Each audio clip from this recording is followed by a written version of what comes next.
Hi class! Today we are going to do some practice so that we can refresh our memories in the rules about clay, and we're going to learn how to make two different types of musical instruments. The first instrument we're going to learn how to make is really simple. It's a maraca, or a rattle. What you're going to do is take your piece of clay and divide it into two equal parts. You're going to want those parts to be as perfectly round as you can make them. I use my thumb to smooth over any wrinkles or bumps, and I kind of pat and turn to make a round ball. Okay, then I'm going to make a pinch pot. So you probably remember this from 3D design. So I'm going to take my thumb and I'm going to squish down until it goes about 1/4 of an inch away from the bottom, and then I'm going to take my hands like this and I'm going to pinch around the sides. I'm trying to get an even thickness between the walls and the bottom, paying especially close attention to right along here where the wall meets the bottom edge. That's a place where people sometimes leave a little bit of excess weight. So any place I feel it being a little bit thicker, I'm going to pinch.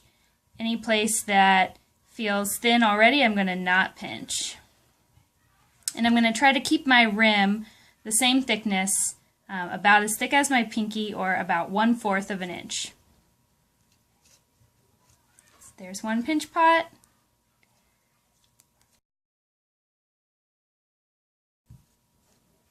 And there's two pinch pots that are about the same size.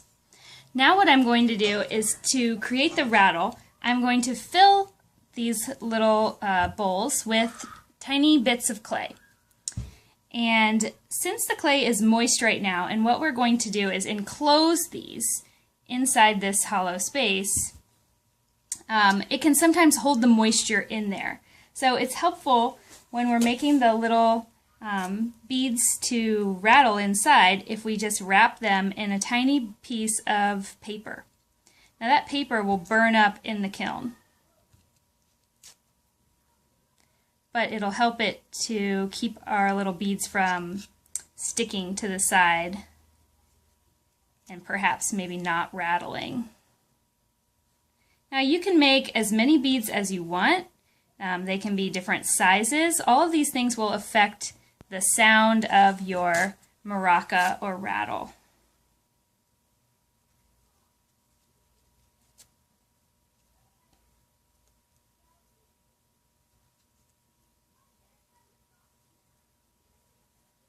Okay, once you think you have enough in there, then we are going to attach these two hemispheres together. Remember, our golden rule for attaching is score, slip, stick.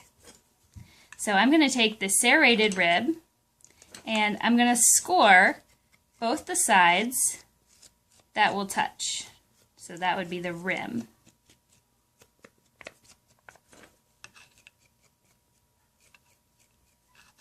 You can use any tool to score. Serrated rib usually is just kind of the fastest and most convenient, in my opinion. Okay, then I have to slip.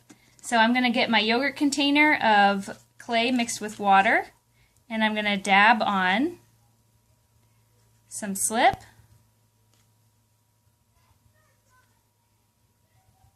I'm being careful not to smooth out the ridges that I just scored.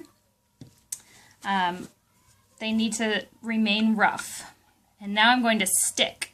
So I'm going to push those two sides together carefully. I'm just applying a slight pressure, making sure those two pieces of clay really become one.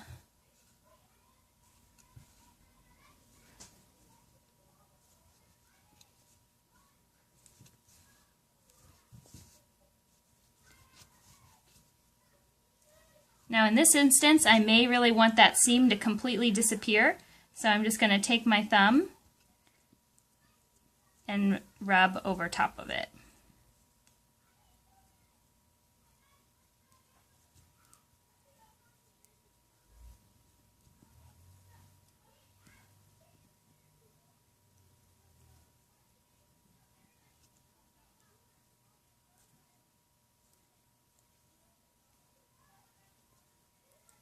And now I can use the resistance of air inside of here to shape this maraca into any other shape other than sphere. So maybe if I wanted it to look, I'm going to make mine look like a skull. I'm going to just kind of push where I want it to go in.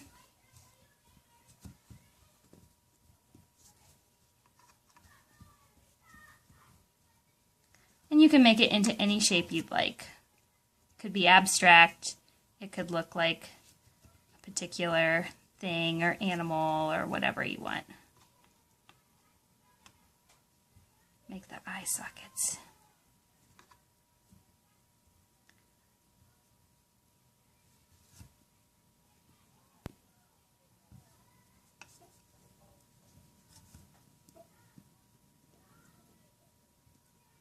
Okay, and then once you have the basic form of what you'd like your maraca to be, then we're going to take some really simple carving tools. We're going to be just like ancient people who have made these types of instruments for thousands of years. They didn't have fancy things like serrated ribs or needle tools. They just had probably sticks and rocks and different things like that available to them. So let's use these sticks and see if we can kind of create different marks on our clay.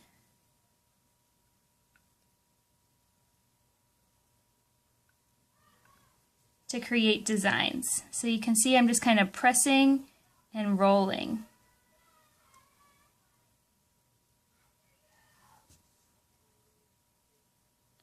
See what kind of marks you can create.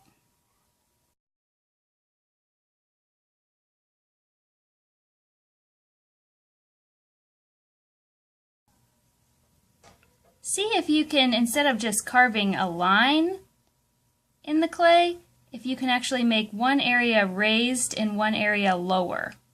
I do that by using my tool and pressing down on one side of the line that I drew.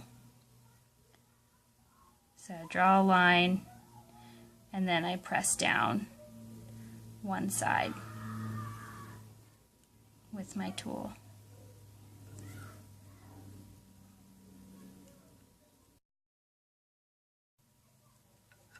Okay, now I've added on the surface decoration, the carving, and the different raised areas.